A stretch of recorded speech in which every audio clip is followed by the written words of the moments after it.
গাইবান্ধার পলাশবাড়ীতে আওয়ামী লীগের এক নেত্রীকে উপজেলা জাতীয়তাবাদী মহিলা দলের সভাপতি করা হয়েছে। এ নিয়ে সামাজিক যোগাযোগ মাধ্যমে তুমুল সমালোচনা করছেন নেটিজেনরা। খোঁজ নিয়ে জানা গেছে ২০ ডিসেম্বর জেলা মহিলা দলের সভাপতি ফরিদা ইয়াসমিন শোভা ও সাধারণ সম্পাদক মৌসুমী আক্তার তমা পলাশবাড়ী উপজেলা কমিটির অনুমোদন দেন। ৫১ সদস্যের কমিটিতে আরজিন পারভিন চাঁদনীকে মহিলা দলের সভাপতি করা হয়। তিনি বর্তমানে উপজেলার হোসেনপুর ইউনিয়ন মহিলা আওয়ামী লীগের নেত্রী। এছাড়া সাংগঠনিক পদে নাসিমা বেগমকে দায়িত্ব দেওয়া হয়েছে। তিনিও একই উপজেলার বরিশাল ইউনিয়ন মহিলা আওয়ামী লীগের সভানেত্রী।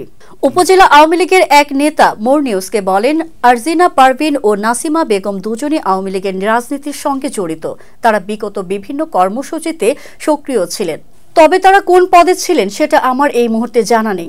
তবে এই বক্তব্য অস্বীকার করে আরজিনা পারভিন চাঁদনী বলেন, আওয়ামী লীগ করার প্রশ্নই ওঠে না। এখনো একজন জনপ্রতিনিধি। এ বিষয়ে জেলা জাতীয়তাবাদী মহিলা দলের সভানেত্রীর সঙ্গে যোগাযোগের চেষ্টা করে না পাওয়ার তার বক্তব্য জানা যায়নি।